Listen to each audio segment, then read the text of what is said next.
नानीहरूको लागि हाम्रो सन्तानको लागि एउटा रुख रोप्दैछौँ जस्तो मलाई लाग्छ। अनि यो ठुलो अम्ब्रेला छ, यस्तो भास्ट चिज छ, यो म बनाउनै गर्न सक्दिनँ। यो एउटा यसको वेबसाइट डिजाइन बनिन्छ। तपाईँलाई थाहा छ आज त कतिजना एजेन्टहरूले एक दुईवटा टुरिस्टको होमस्टेको मात्रै हेरेर आउँदैछ। घरमा बसेर मैले सञ्चार माध्यमबाट हाम्रो सबै ब्लक 1, 2, 3 प्रत्येक गाउँ उनीहरूले देख्न सकिन्छ। त्यस्तो एउटा व्यवसाय बनिँदैछ यहाँनिर। र यस कारणले गर्दा म तपाईँलाई निवेदन गर्छु, यो एउटा राम्रो छ। अब अहिले तपाईँको सहको मुख्यमन्त्रीको अझै टेक्निकल कुराहरू कतिवटा बुझ्नुहुन्छ तपाईँले। तपाईँले यो कुराहरू आज गोरुबथानले मिटिङ राख्यो भनेर हिजो 2 ठाउँबाट कल आयो हामीलाई।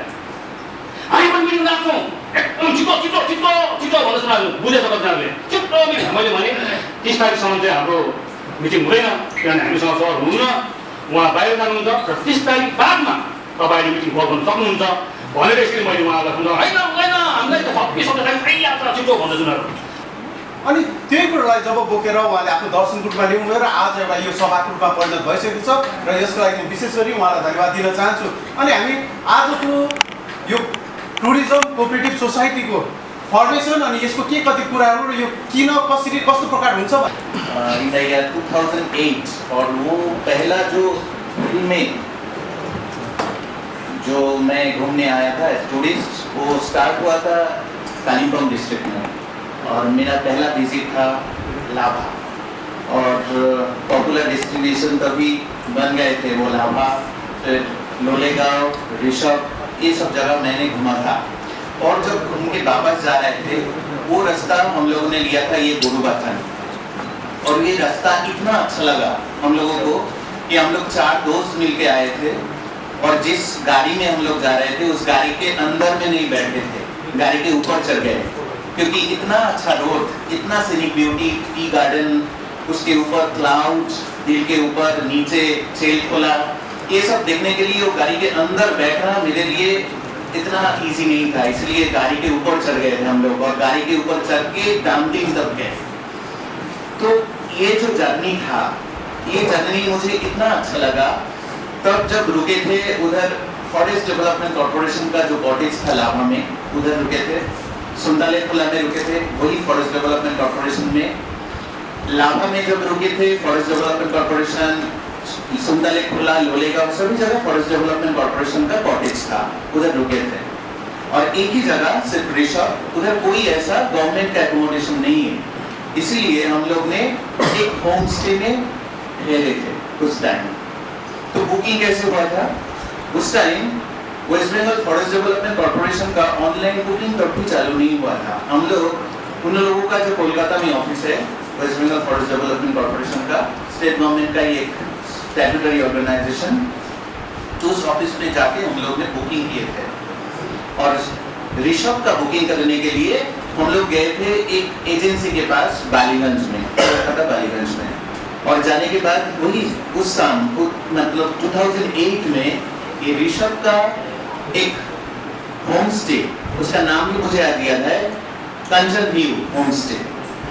तो वो होम स्टे में रुकने के लिए हम लोगों को पर डे 800 रुपीज देना पड़ा। तो 2008 में 800 रुपीज बहुत कम नहीं है, बहुत ही ज़्यादा था। फिर आए हम लोग घूमने के लिए, घूमे। फिर ऋषभ में हम लोग 2 दिन रुके थे। पहले दिन 2 दिन का ही बुकिंग हो गया था। पहले दिन जब आए वो टूरिस्ट मतलब वो होम स्टे में, होम स्टे तो अच्छा था, बहुत अच्छा लोकेशन था, पर अंदर में बैठने का दिल नहीं कर रहा था। क्यों? क्योंकि उसका जो वॉशरूम है, वॉशरूम से बहुत बदबू आ रहे थे और वो स्मेल अच्छा नहीं लग रहा था। इसलिए हम लोग ज़्यादा से ज़्यादा जितना तक हो सके बाहर में, अक्टूबर मंथ है, बहुत हवा चल रहा था बाहर में, फिर भी बाहर ही बैठे थे। फिर रात में जाके सोया, फिर मॉर्निंग में निकले इधर उधर घूमने के लिए। घूमते घूमते दूसरे होम स्टे के पास गया, बहुत अच्छा व्यू है, उसका ही नज़दीक थोड़ा सा नीचे बहुत अच्छा व्यू है। होम स्टे पूरा खाली, एक भी टूरिस्ट नहीं है। हम लोग जिस होम स्टे में है उसमें तो सब बुकिंग है, पर उसके नज़दीक में 2-4 होम स्टे है, बहुत अच्छा लोकेशन, बहुत अच्छा व्यू, पर एक भी होम स्टे का कुछ बुकिंग नहीं है। तो जाके पूछा जाए आपका ये रूम का कितना कॉस्ट है, टैरिफ कितना है? तो उन्होंने बोला हम लोग 500 में ही दे देंगे अगर रहेंगे तो हम लोगों का तो ऑलरेडी बुकिंग है 2 दिन का ही, इसलिए हम लोग नहीं रुक पाए। इतना अच्छा जगह है फिर भी नहीं रुक पाए। फिर वो उस घर में बैठे चाय पिए, तो बोले कि नेक्स्ट टाइम जब आएंगे आप लोगों का कॉन्टैक्ट नंबर दीजिए, नेक्स्ट टाइम आके हम लोग इधर रुकेंगे। तो फिर ऋषभ में नहीं आ पाए, फिर दोबारा आए 2019 में, पूरा चेंज हो गया, इतना साल गए। फिर भी ऐसा ही फोन में कांटेक्ट किए किसी के साथ आके, फिर कांटेक्ट करने के बाद उसका जो बैंक अकाउंट नंबर दिया, उस अकाउंट में पैसा डाला। अगर वो पैसा तो मेरे इधर से तो डेबिट हो गया, उसका अकाउंट में गया नहीं गया उसको मालूम नहीं। मैं तो अभी बैंक पे तो नहीं जा पाऊंगा, कैसे बोलेंगे आप 2 दिन बाद फोन कीजिए तब बोलेंगे। पर मेरे अंदर में क्या चल रहा है कि मैंने तो पैसा दे दिया, मेरा तो अकाउंट से डेबिट हो गया, और ये जो होम स्टे ओनर है उसके अकाउंट में गया नहीं गया, एक अनसर्टेनिटी मुझे भी हो रहा है। और ये लग रहा है अगर वो रूम में अगर नहीं रुक पाए तो एक दिमाग में चलता रहा। तो मेरे दिमाग में हर वक्त ऐसा ही रहता है कि जब ये West Bengal tourism development corporation या West Bengal forest development corporation या दूसरा कोई स्टेट में जाएंगे, जैसे आप उत्तराखंड में जाइए, गारवाल मंडल विकास निगम, कुमायूं मंडल विकास निगम, ये सभी गवर्नमेंट का एक स्टैट्यूटरी ऑर्गेनाइजेशन है टूरिज्म के ऊपर। जैसे वेस्ट बंगाल गवर्नमेंट का भी है, West Bengal forest development corporation है, टूरिज्म डेवलपमेंट कॉर्पोरेशन है। तो ये सब जो ऑर्गेनाइजेशन बनाया गवर्नमेंट ने, किस हिसाब से बनाया? गवर्नमेंट का जो टूरिस्ट लॉज है, जो रहने का जो जगह है, ये सभी जगह इस जगह पे रुकने के लिए किसी भी टूरिस्ट कहाँ से भी हो, या इधर देश का हो या बाहर का हो, फॉरेनर भी हो, सबको मिल जाएगा। वो जगह कैसा है, कौन सा डेट में वो आना चाह रहे, उस हिसाब से उसका अवेलेबिलिटी है या नहीं है रूम का, ये सब कुछ ऑनलाइन में उसको मालूम हो जाता है। और उसी टाइम जैसे मैं अभी बुक करता हूँ West Bengal tourism development corporation या फॉरेस्ट डेवलपमेंट कॉर्पोरेशन या उस किसी भी स्टेट गवर्नमेंट का जो टूरिज्म डिपार्टमेंट का जो खुद का जो टूरिस्ट लॉज होता है, उसका जो ऑनलाइन बुकिंग सिस्टम, तो उसमें मैं देखता हूँ कि मैं जिस टाइम में जाना चाहता हूँ उसमें क्या क्या रूम खाली है, कौन सा टूरिस्ट लॉज में। अगर उस टाइम में वो टूरिस्ट लॉज मेरा जो पसंदीदा है उस जगह पे उस टाइम में अगर मिल जाएगा, उसका टैरिफ देख के मैं क्या करता हूँ ऑनलाइन में उसका बुकिंग कर सकता हूँ। ये फैसिलिटी वेबसाइट में है, उस सिस्टम में है, ऑनलाइन बुकिंग सिस्टम में। तो ये होने से क्या होगा, इमीडिएट जैसे मेरे अकाउंट से पैसा डेबिट होके वो टूरिज्म जो डिपार्टमेंट का जो ऑर्गेनाइजेशन है उसका टूरिस्ट लॉज का बुकिंग जो अकाउंट है उसमें डायरेक्टली क्रेडिट हो गया, और मेरे पास इमीडिएट एक बुकिंग रिजर्वेशन स्लिप आ जा रहा है मेरे ईमेल पे, मेरे मोबाइल पे मैसेज करके। मैं भी एकदम उसके ऊपर कंफर्म हो गया कि मेरा बुकिंग कंफर्म हो गया, और मैं जिस दिन जिधर जाना चाह रहा हूँ उसमें कोई झंझट नहीं होगा। तो ये सिस्टम अभी होम स्टे के लिए चालू नहीं है।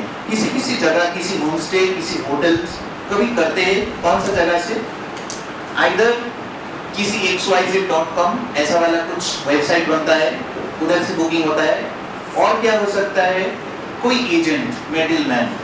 जैसा मैंने एक बहुत मैं ट्रैवल के ऊपर सर्च करता रहता हूँ वेबसाइट में, तो ऑफबीट डेस्टिनेशन बोल के मैंने जब सर्च किया तो एक वेबसाइट दिखा weekenddestination.info। तो वेबसाइट में मैं जाके जस्ट एग्जांपल मैं देना चाह रहा हूँ, लेप्चा जगत में already West Bengal forest development corporation का एक रहने का जगह है। तो मैं वो छोड़ के मैं प्रेफर कर रहा हूँ एक होम स्टे में रुकेंगे, क्योंकि मुझे होम स्टे में रुकना, अभी बहुत सारा टूरिस्ट जो आता है ना उसको थोड़ा विलेज में, क्योंकि इतना भीड़ भाड़ में सब लोग रहते हैं, कुछ दिन के लिए जब आएंगे वो टाउन में होटल में रुकना नहीं चाहते, वो चाहते एकदम होम स्टे, उतना सीनिक ब्यूटी, इतना अच्छा सिक्योर्ड प्लेस जिसमें उसका पूरा दिन कुछ मेंटल रिलैक्सेशन मिले। इसलिए मैंने जब सर्च किया, देखा ओपी डेस्टिनेशन लेप्चा जगत, तो मुझे होम स्टे में रहना है। तो मैंने सर्च किया लेप्चा जगत में, सर्च करने के बाद लेप्चा जगत का पेज खुल गया, उसमें थोड़ा सा ब्रीफ डिस्क्रिप्शन है लेप्चा जगत कहाँ है, कैसे आप आएंगे, उधर क्या क्या दिखने को मिलेगा। होने के बाद लिखा है वेयर टू स्टे। तो उसमें पढ़ने के बाद उसमें लिखा है only one home stay is running their, एक ही होम स्टे है लेप्चा जगत में जो चल रहा है। उसका एक नंबर दिया, फॉर बुकिंग प्लीज कॉन्टैक्ट बोल के मोबाइल नंबर दिया हुआ है। तो मैंने सोचा शायद वो होम स्टे ओनर का ही होगा, तो मैंने फ़ोन किया। तो फ़ोन करने के बाद कोलकाता का कोई एजेंसी, वो बंगाली में बात कर रहा था, तो बंगाली में बात कर रहा था, मतलब उधर का तो इतना फ्लुएंटली बंगाली में, क्योंकि हम लोग बंगाली है समझ जाते कि एक्चुअल में वो बंगाली है या नहीं है, क्योंकि लैंग्वेज का कुछ डिफरेंस होता है। तो मैंने सोचा ये कहाँ है आपका ये बुकिंग सेंटर, तो बोला ये कोलकाता में इस जगह पे है। तो ठीक है, कितना है आपका ये बुकिंग अमाउंट होगा, per day 1500 fooding and lodging. तो ठीक है, तो मैंने बुकिंग तो नहीं किया। बाद में जब मेरा सर्विस पोस्टिंग के हिसाब से जब मैं इधर पोस्टेड हुआ, इधर सेंट्रल फॉरवर्डिंग बैंक का CEO, तो इस काम के हिसाब से मेरा दोनों ही डिस्ट्रिक्ट, दार्जिलिंग एंड कालिम्पोंग, दोनों ही डिस्ट्रिक्ट मेरा सर्विस एरिया में पड़ता है। तो मैं लेक्चर जगत में भी ऐसा ही कुछ लोगों से मिले, तो उन लोगों का एक एसोसिएशन है होम स्टे का। तो मेरा ब्रांच मैनेजर, फील्ड ऑफिसर और मैं, हम तीन जाके बैठे एक दिन।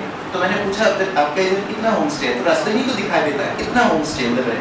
तो बोला इधर लगभग 30 है। तो देखिए, मैं एज टूरिस्ट जब नेट में सर्च कर रहा हूँ तो मुझे दिख रहा है सिर्फ एक ही है, और वो जो कॉन्टैक्ट नंबर है किसी एजेंट का कॉन्टैक्ट नंबर है। और अभी उधर 30 होम स्टे है जो बहुत खाली है, और कोई कोई होम स्टे में पूरा भर्ती है। क्यों भर्ती है? क्योंकि वो सब होम स्टे का पता, बुकिंग, कॉन्टैक्ट सब कुछ पहले से बहुत दिन से चल रहा है, चेन वाइज वो बढ़ता गया। मैंने एक बार आया, अच्छा लगा, मैं किसी दूसरे फ्रेंड को दिया वो नंबर, फिर वो किसी को दिया, इस हिसाब से। तो ये बनने के लिए तो बहुत टाइम लग रहा है ना। तो आज जब होम स्टे चालू हुआ, मान लीजिए किसी एक जगह, मुझे मालूम ही नहीं, जैसे मैं आज ये रास्ते से जब आ रहा था, एक जगह हम 3 देखे रास्ते में आने के टाइम, तो ऊपर से मैंने फोटो लिया और मैं बोल रहा था, मेरा जो साथ में जो फोटोग्राफर भाई था वो जो रिचर्ड थे, तो मैंने पूछा कि ये कितना अच्छा लग रहा है, देखो इधर अगर ये होम स्टे बनता तो इसका तो बहुत पॉपुलरिटी हो जाता। तो एक नीचे दुकान से हम लोग पूछे वो जगह का नाम क्या है, तो उन्होंने बोला कि ये जगह का नाम है दारागांव, ऐसे ही कुछ बोला। आई डोंट नो वो एक्चुअल में दारागांव है या नहीं है, कि आप लोगों को, क्योंकि मैंने डीसी साहब इधर का ही है, मैंने उसको दिखाया फोटो, पर उसने वो रिकॉग्नाइज नहीं कर पा रहा है। तो सोच लीजिए, इधर का जो आदमी है, इधर का जो लोग है, उसको ही मालूम नहीं है, पर उधर एक होम स्टे है। वो नीचे का लड़का जो दुकान में बैठे, उसको मालूम है कि ऊपर एक होम स्टे है, पर ये होम स्टे का बात हम लोगों को मालूम नहीं है। तो जो बाहर से घूमने के लिए आएगा उसको कैसे मालूम होगा? अगर मैं रुक के गया, मैं किसी को कॉन्टैक्ट नंबर दूंगा, उस हिसाब से चेन वाइज वो चलता जाएगा। तो कितना दिन तक चलेगा? बहुत 4 साल, 5 साल, 8 साल होगा, तब ना उसका पॉपुलैरिटी आएगा। तो ये सब चीज को हम लोग कैसे रिजॉल्व करें? तो इसीलिए मेरे दिमाग में ये बात आया कि जैसे टूरिज्म डेवलपमेंट कॉर्पोरेशन का, फॉरेस्ट डेवलपमेंट कॉर्पोरेशन का, या दूसरा किसी स्टेट का जो टूरिज्म का एक ऑर्गेनाइजेशन बनता है, उसका एक ऑनलाइन बुकिंग सिस्टम चालू होता है, क्यों ना ये हम लोगों का ये हील का होम स्टे के लिए बने। तो तब मेरे दिमाग में आया, और बहुत दिन से ये दिमाग में मेरा चलता, पर फाइनली ये किसी सोच को फाइनली उसको इम्प्लीमेंट करने के लिए बहुत मेहनत करना पड़ता है। जैसे हम लोग अभी स्टार्ट किए इस चीज़ को, पर होपफुली इसको हम लोग खत्म करेंगे, इम्प्लीमेंट करेंगे। तो यही सोच लेके आज ये जो मैं आज आप लोगों को समझाने जा रहा हूँ, कुछ चीज़ भी दिखाएंगे किस हिसाब से होता है ये ऑनलाइन बुकिंग सिस्टम। तो हम लोगों का खुद का बनेगा, पर उसका कैसा हो सकता है, जस्ट एक डेमो, दूसरा किसी online booking system tourism development corporation का वो सिस्टम हम लोग दिखा के बता सकेंगे कि किस हिसाब से हम लोग बनाना चाह रहे हैं। तो ऑलरेडी वो स्टार्ट हो गया, वो सिस्टम, वो टेक्नोलॉजिकल डेवलपमेंट वो स्टार्ट हो गया, क्योंकि हम लोग डिस्ट्रिक्ट लेवल पे एक छोटा सा मीटिंग फर्स्ट टाइम किए थे 8 अगस्त, और ये 8 अगस्त के बाद ये डिस्ट्रिक्ट लेवल में हम ब्लॉक वाइज 2-4 करके कोऑर्डिनेटर, क्योंकि किसी न किसी को तो लीडरशिप लेना है ऑर्गेनाइज करने के लिए। तो इसीलिए हम लोगों ने उस दिन ही उधर से ही कुछ लोगों के ऊपर हम लोग ने ये रिस्पॉन्सिबिलिटी दे दिया कि तुम लोग कोऑर्डिनेट करो बाकी लोगों के साथ। और उसके बाद हम लोग फिर बैठे थे लास्ट 30 अगस्त, एंड 30 अगस्त के बाद फिर उस दिन डिसाइड हुआ कि ब्लॉक लेवल में ये एक मीटिंग होगा, एक नहीं 2-4 जितना हो सके, पर एवरी ब्लॉक लेवल मीटिंग में मैं खुद उसमें पार्टिसिपेट करना चाह रहा हूँ, क्योंकि इन लोगों का सोच, आप लोगों का सोच सब क्लियर होना चाहिए। तो मैं एवरी ब्लॉक लेवल मीटिंग में जाना चाह रहा हूँ। तो फर्स्ट जो ब्लॉक लेवल मीटिंग आज हुआ ये गोरुबथान से स्टार्ट हुआ। देखिए गोरुबथान बहुत अच्छा जगह है, क्योंकि आज ही गाड़ी में, क्योंकि मैं ये रोड से बहुत बार गया, क्योंकि मेरे काम की वजह से मुझे इधर उधर घूमना पड़ता है। आज जब ये रोड से मैं दोबारा आ रहा था तो मुझे 2-3 बार रुकना पड़ा। गाड़ी से उतर के बैठे, कुछ टाइम कुछ फोटोज लिए। तो ये जो फीलिंग होता है, इतना अच्छा जगह है पर मुझे रुकने का कोई जगह नहीं है, उतना ज़्यादा नहीं है, और है भी मुझे मालूम नहीं है कहाँ रुक पाएंगे। तो ये चीज़ तो होना ज़रूरत है, क्योंकि हिल में देखिए टूरिज्म एक ऐसा इंडस्ट्री है, होम स्टे टूरिज्म एक ऐसा इंडस्ट्री है जो हिल का सोशियो इकोनॉमिक डेवलपमेंट के ऊपर बहुत इम्पोर्टेंट रोल ले सकता है। तो इसीलिए आपके पास इतना सारा रिसोर्सेस है, इतना नेचुरल रिसोर्सेस है, ये रिसोर्सेस को काम पे लगा के आप लोगों का जो सोशियो इकोनॉमिक डेवलपमेंट हो, इसीलिए हम लोगों का एक्चुअल मोटिव है कि ये हिल का स्पेशली जो विलेज पीपल है, इन लोगों का socio economic development through a collective platform, और ये कलेक्टिव प्लेटफॉर्म अब tourism home stay tourism cooperative जो डिस्ट्रिक्ट लेवल पे हम लोग मनाने के लिए सोच रहे हैं। पर एक्चुअल मोटिव ये टूरिज्म कोऑपरेटिव बनाने का नहीं है। ये tourism cooperative just a platform, just a banner. Actual मेरा जो ऑब्जेक्टिव था इसके पीछे वो है ये जो होम स्टे, अभी ये जो होम स्टे इसका मार्केटिंग, क्योंकि ये जो होम स्टे का मार्केटिंग ये ठीक से नहीं हो रहा है। कैसे हो रहा है? सिर्फ कनेक्शन से, फोन कनेक्शन से। तो फोन कनेक्शन से कितने लोगों के पास पहुंचेंगे?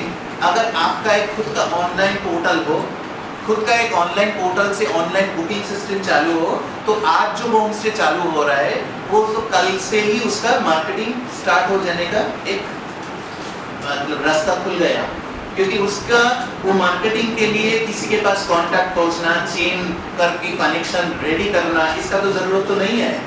क्योंकि अगर वो एक ऑनलाइन सिस्टम में आ जाएगा तो ऑनलाइन सिस्टम में उसका अगर मार्केटिंग खुल जाएगा तो क्या होगा, उसका एकदम स्टार्ट डे से उसका मार्केटिंग चालू हो गया। और ये सिस्टम चालू होने से अभी जिधर होम स्टे नहीं है, क्योंकि लोग सोचते इधर तो होम स्टे चालू करेंगे पर लोग आएंगे कैसे, लोग को पता कैसे होगा? तो वो भी कल जाके जिधर अनएक्सप्लोर्ड है, जो जगह अभी भी हिल में अनएक्सप्लोर्ड है, वो भी जगह आगे जाके एक्सप्लोर होने का चांसेस होगा, क्योंकि उधर पे भी वो होम स्टे बना के सोचेगा क्योंकि मेरे पास तो अभी मार्केटिंग तो एश्योर्ड है, हम लोगों का खुद का एक ऑनलाइन प्लेटफॉर्म बन गया। अभी सिर्फ इधर स्टेट में नहीं, स्टेट के बाहर का भी और फॉरेनर भी आने के लिए सोचेगा, क्योंकि ये प्लेटफॉर्म से थ्रू आउट द वर्ल्ड आपका एडवर्टाइजमेंट हो रहा है। सर्वप्रथम तपाईँलाई होमस्टे, यहाँ प्राय होमस्टे चलाउने मान्छेहरू हुनुहुन्छ। पहिला त तपाईँले होमस्टे के हो त्यो बुझ्नु जरुरी नै छ, सायद बुझेर खोल्नु भएको होला। होमस्टे मतलब एउटा घरबाट अर्को घरमा आएर बस्नु, घर हो हाम्रो। हाम्रो एउटै छतमा, एउटै घरमा, अल्लो कोठामा टुरिस्ट, पल्लो कोठामा हामी, त्यसैलाई होमस्टे भनिन्छ। र हाम्रो कल्चर एक्सचेन्ज, हाम्रो संस्कृति के छ हाम्रो, र उहाँ टुरिस्टहरूबाट हामीले के सिक्न सक्छौँ, हामीले उहाँहरूलाई के दिन सक्छौँ। र यो कल्चर एक्सचेन्ज र हाम्रो गाउँघरको कल्चर, हाम्रो कल्चरमा के छ, हाम्रो खानपिन, हाम्रो वेशभूषा, हाम्रो प्राकृतिक, त्यही हेर्नु आउँछ टुरिस्टहरू। बिल्डिङमा बसेर एक्वाइलेट भएको हुन्छ, कलकत्ता बम्बईबाट टुरिस्टहरू आउँछ है। मेरो पनि होमस्टे छ, कुमाई गोर्खा होमस्टे, सायद कतिले सुन्नु भएको होला है। विभिन्न थरीका टुरिस्टहरू आउने गर्छन् मेरोमा पनि, विदेशदेखि लिएर इन्डियाको कुना कुना र फरेनरहरू नै आउँछ। र विशेष टुरिज्ममा भन्नु पर्दा चाहिँ होमस्टेमा जुन चाहिँ उहाँले एउटा कन्सेप्ट राख्नुभयो कि यो हामी जति पनि यो गाउँ बस्तीको होमस्टेहरूलाई एउटा युनाइटेड गर्ने एउटा उहाँको सोच, एउटा डिस्ट्रिक्ट लेभल टुरिज्म सोसाइटी जो कोअपरेटिभ ब्याङ्कको उमा, र साथै यहाँ गोरुबथान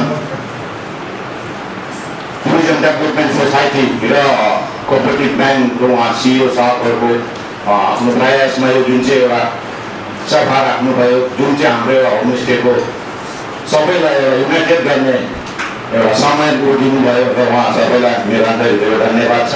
विशेष गरी गोरुबथान टुरिज्म डेभलपमेन्टलाई यो गोरुबथानमा जुन चाहिँ एउटा सभा राख्नुभयो, यसमा हाम्रो यहाँ लिलेन भाइ मैले चिनेको भाइ यहाँ लिलन भाइ बहुत पहिलाबाट चिनेको भाइ हो यहाँ श्याम दाजुहरू र उहाँहरूलाई मेरो धेरै धेरै आन्तरिक धन्यवाद छ र उहाँहरूले जुन चाहिँ कन्सेप्ट भन्नुभयो अहिले उहाँ सिइओ साहबले भन्नुभयो कि यो डाइरेक्ट टुरिस्टबाट डाइरेक्ट होमस्टेमा जुन चाहिँ आउनु एकदम मिनिमम एकदम 2% या 3%मा उहाँहरूले राख्नुहुन्छ जो कम टिएसी भन्छ जो ट्राभल एजेन्ट कमिसन मिनिमम 20% हेर्नुहोस् त्यो तपाईँलाई थाहा भएको कुरा हो कतिलाई टिएसी 20% एबभ पनि लिन्छ एकोर्डिङ टु रुलमा 20% हो टिएसी यो कोअपरेटिभ सोसाइटी भन्ने चाहिँ सबै क्षेत्रको सोसाइटी हुनसक्छ जसरी यहाँ म प्रायः देख्दैछु हामी यहाँ फार्मर्स कोअपरेटिभ सोसाइटीको प्याक्सको छौँ हामी यहाँ धेरैजना हुनुहुन्छ सरकारी कृषि उन्नयन समितिको तपाईँहरू हुनुहुन्छ त्यसो अदुवाको अलैँचीको साना थरीको लोन दिन्छौँ त्यसो कृषि गर्नुलाई दिएको लोन त्यसरी यहाँ टिचरहरू हुन्छ कतिजना शिक्षकहरू हुन्छ शिक्षकहरूको यहाँ सोसाइटी छ प्राइभेट टिचर अर्गनाइजेसन यहाँ छ झोलुको पनि छ यो प्राइभेट टिचरहरूलाई हामी उहाँहरूको लागि आर्थिक जुन एउटा मिनिमम इन्ट्रेस्टमा दिने उहाँलाई आर्थिक उन्नतिको लागि त्यसरी नै हाई स्कुलको छ सबै क्षेत्रको इभन कि हामी भारतमा अरू ठाउँ हेऱ्यौँ भने एउटा सपेराहरूको पनि कोअपरेटिभ सोसाइटी छ सापवालाहरू हुन्छ नि सपेराहरूको कोअपरेटिभ सोसाइटी लेबरहरूको कोअपरेटिभ सोसाइटी इभन टुरिज्म लेबरहरूको कोअपरेटिभ सोसाइटी हुन्छ सबैको कोअपरेटिभ सोसाइटी हुन्छ अब इन्जिनियरको हुन्छ भने मतलब सबै सेक्टरको कोअपरेटिभ सोसाइटी हुन्छ यो चाहिँ एउटा मुभमेन्ट हो र जब हामी आफै उठ्न सक्दैनौँ जब हामी एक्लै केही गर्न सक्दैनौँ भने चाहिँ समूहमा आएर हामी केही गर्न सक्छौँ नि त अघि उहाँले भन्नुभयो यो चाहिँ समूहमा ल्याउने एउटा हो र यो कोअपरेटिभको आफ्नै थिम छ आज तपाईँले यहाँ हामी जुन गर्दैछौँ यस्तो पेदुङमा भइसक्यो पेदुङ हाम्रोमा सिरो गर्नुभयो यसरी र यो हाम्रो जुन हाम्रो ब्याङ्कको जुन एउटा कन्सेप्ट एउटा सपना थियो हाम्रो धेरै वर्ष अगाडिदेखि सपना थियो र त्यसलाई अब इम्प्लिमेन्ट गर्नु हामी पुरा हामी पनि खोज्दै थियौँ र सौभाग्यवश हाम्रै ब्याङ्कमा हाम्रो अब चिफ एक्जिक्युटिभ अफिसर चाहिँ अब जब उहाँ आउनुभयो उहाँसँग हाम्रो पुरा मिल्यो त्यो त्यही लाइनको मान्छे भेट्दाखेरि चाहिँ अहिले चाहिँ हामीले त्यसलाई इम्प्लिमेन्ट गर्ने एउटा मौका पायौँ हामी त म्यानेजमेन्टमा छौँ ब्याङ्कको म्यानेजमेन्टमा हामी कसरी यो क्षेत्रलाई अगाडि बढाउनेमा हामी काम गर्दैछौँ र यो टुरिज्मको क्षेत्र जुन छ जुन इको टुरिज्म छ होमस्टे छ त्यो होमस्टेले जुन काम गर्दैछ र अहिले अघि कतिजना वक्ताहरूले भने हाम्रो दार्जिलिङ डिस्ट्रिक्ट पुरानो दार्जिलिङ डिस्ट्रिक्टमा दार्जिलिङ हिल भन्छु दार्जिलिङ हिलको दुईवटा डिस्ट्रिक्ट छ हाम्रो कालेबुङ डिस्ट्रिक्ट र दार्जिलिङ डिस्ट्रिक्ट यो दार्जिलिङ हिलमा जुन पर्छ र यहाँनिर कोअपरेटिभ ब्याङ्कले जुन प्रकारले काम गरिरहेको छ हरेक घरमा कोही यस्तो घर नहोला जहाँ चाहिँ कोअपरेटिभ ब्याङ्कको एकाउन्ट नभएको एकदमै मिनिमम मान्छे भेट्छौँ हामी तल्लो लेभल हामी काम गरिरहेको छौँ र किन नगर्नु यसरी नै र यो विषयमा धेरै साथीहरूले दार्जिलिङको साथीहरूले पहिल्यै जोड गरेको हामी खोजिरहेका थियौँ तर हामीले भरपर्दो टेक्निकल आइडिया भएको मान्छे नपाइरहेको थियौँ र अहिले भर्खरै हामी 3-4 महिना हाम्रो ग्राउन्ड वर्क भइसकेको थियो र हामीले मिटिङ पनि सुरु गर्नु थाल्यौँ त्यहाँदेखि होइन अब यो राइट टाइममा हामीले गर्नै पर्छ भनेर र यसरी गर्दैछौँ र कोअपरेटिभ भनेको चाहिँ यस्तो अघि कतिजना वक्ताले भन्दै आपको उहाँलाई देखाउँदै हाम्रो सिओलाई देखाउँदै थियो यो आपको ब्याङ्क चाहिँ क्या होगा आपका सोसाइटी चाहिँ क्या यो चाहिँ आपको होइन हाम्रो कोअपरेटिभ भनेपछि के हो भने तपाईँहरू मेम्बर भएपछि चाहिँ मालिकै तपाईँहरू यो जुन Kalimpong district homestay cooperative tourism cooperative society भएपछि चाहिँ तपाईँहरू प्रत्येक नै मालिक हो त्यसको चाहिँ अब यसको बाइलजहरू बनिन्छ बाइलज बनिँदा पनि तपाईँहरूको एउटा नोमिनेट बोर्ड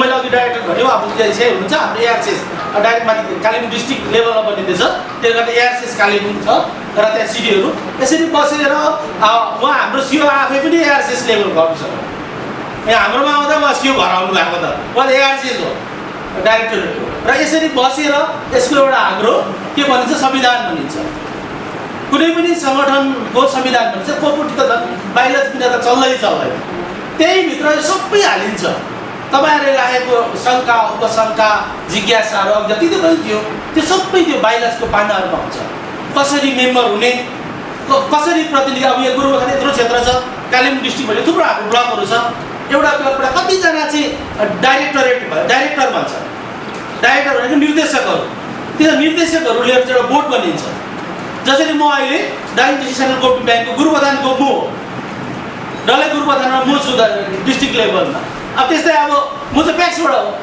कृषकहरूको हो नि त। तर हामी ब्याङ्क म्यानेजमेन्ट चलाएको त्यस्तै तपाईँहरूको समितिमा पनि छ नि त। कृषक समितिमा गाउँबाट बनाएको छ, एउटा बोर्ड बनाएको छ होइन, बोर्ड म्यानेजमेन्ट बोर्ड बनाएको हुन्छ, निर्देशक मण्डली भन्छ। त्यस्तै प्रकारले यो टुरिज्म कोअपरेटिभको पनि बोर्ड बनिन्छ। बोर्ड बनिँदा तपाईँहरूभित्रबाटै हुन्छ नि त, तपाईँहरू चुनेर पठाउनुपर्छ। र तपाईँहरूको के चाहिन्छ, के कसो हुन्छ, सुविधा असुविधा तपाईँहरू त्यो पनि भन्न सक्नुहुन्छ। गोरुबथानमा 2टा एउटा पारिजात गेस्ट हाउस र तालिम गेस्ट हाउस बनाएको थियो हाम्रो, र धेरै जग्गा उहाँले यसरी बनाउनु भएको थियो, र त्यसलाई सञ्चालनमा ल्याउँदा पनि हामीलाई धेरै राम्रो भएको थियो। तर समय नकुल त्यो कसो के भयो तपाईँ हामीलाई भन्नुपर्ने कुरा होइन। र गएर यो अहिले तत्कालीन जिटिएसँग पनि हामी धेरै बस्यौँ। जिटिएका हाम्रा उहाँहरूसँग पनि हामीले चेयरम्यानहरूसँग बस्दाखेरि उहाँहरूले एउटा के गर्यो भने पर्यटन उत्सव के जाति मात्रै गर्थ्यो। तर दुःखको कुरो मैले त्यति बेला पनि प्रोटेस्ट गरेको हेर्नुहोस्। पर्यटनको उत्सव गर्थ्यो, ब्रोचर बनायो, लाख रुपियाँमा छाप्यो, खर्च गर्यो, गोरुबथानको नामै छैन त्यहाँ। मैले सम्बन्धित हाम्रो यहाँ काउन्सिलरहरूसँग पनि मैले त्यति बेला कुरा पाएँ, यो के हो तपाईँले यत्रो खर्च गर्नुहुँदैछ, गोरुबथान पर्यटनको लागि के चाहिँ गर्नुभयो तपाईँ? खोइ नाम पनि छैन ब्रोचरमा, त हाम्रो नाम गोरुबथानको जी पनि छैन। मेरो प्रोटेस्ट त्यति बेला पनि थियो। र त्यसपछि हामीले सम्बन्धित उहाँहरूलाई पनि यो टुरिज्मको सम्बन्धी गोरुबथानमा धेरै पोटेन्सियलिटी छ, तपाईँले हेरिदिनुपर्छ, आइदिनुपर्छ भन्दाखेरि कतिजना नेताहरूले मलाई एस्टिमेट चाहिँ नबनाउनुहोस् है तपाईँले पनि भनेको छ मलाई। हेर्नुहोस् मलाई कन्ट्र्याक्टर जस्तो लागेको छ। तर त्यो मेरो विरोध त्यति बेला थियो, अहिले पनि छ। अहिलेको सम्बन्धी यहाँ भिडियो साहबदेखि लिएर जसलाई पनि हामी भेट्छौँ यो कुरा हामी राख्छौँ, जहाँ पनि जान्छौँ। त्यसमा यो होमस्टेको जुन एउटा आयो यसको पनि सम्भावना देखेर यति नै बेला यहाँ गुमायो हो। त्यति बेला जब बङ्गाल सरकारले एउटा ड्राफ्ट बनाएको थियो, त्यो ड्राफ्ट कपी चाहिँ म अफिस हुँदा मेरो हातमा परेको थियो। हेर्नुहोस् त्यो ड्राफ्ट कपी बोकेर म त्यो एप्रुभल नभइकन पनि म गएर गुमायो मिटिङ गरेको थिएँ। उहाँहरूलाई यसको अवैध तत्त्व सम्बन्धी यसको विशेष के हुनसक्छ यो ड्राफ्ट भनेर मैले बताएको, र त्यसपछि त्यो ड्राफ्ट एप्रुभल भएपछि धेरै फाइनेन्सियल हेल्पहरू पनि पाउनुभयो, रेजिस्ट्रेसन भयो होइन।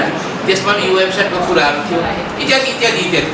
र जे होस् टुरिज्मलाई तपाईँ हामी सबैले जगेरा गर्नुपर्छ। गोरुबथानमा एउटा कुरा चाहिँ म तपाईँलाई रिक्वेस्ट गर्छु, यो टुरिज्ममा हामीले होमस्टेमा त नदेखेर हेर्नुहोस्, होमस्टेमा आउने हाम्रो गेस्टहरूलाई कसरी कहाँ लानुहुन्छ, कता कता तपाईँहरूले घुमाउनुहुन्छ, त्यसमा पनि तपाईँहरूले अलिक चिन्तन मनन गर्नुपर्छ। यो गोरुबथानमा कतिवटा हिस्टोरिकल प्लेसेसहरू छ, सुनेको घरमा आउँछ अरे पनि के राजा थियो अरे त्यो हुँदैन, त्यो फेक जान्नुपर्छ हामीले। यहाँ हाम्रो हुनुहुन्छ सर, त्यो हाम्रो यहाँ हिस्टोरिकल एउटा हेरिटेज डिक्लेयर भएको छ यो जग्गा गोरुबथान, त्यस सम्बन्धी त्यसको फ्याक्ट र फिगर सम्बन्धी कतिजनालाई थाहा छैन हामीले। जबकि तपाईँ हाम्रो होमस्टेमा आउने गेस्टलाई तपाईँ र मैले त्यहाँ लानु पऱ्यो के भन्नुहुन्छ तपाईँले, थाहा छ तपाईँलाई? Press the bell icon on the YouTube app and never miss another update.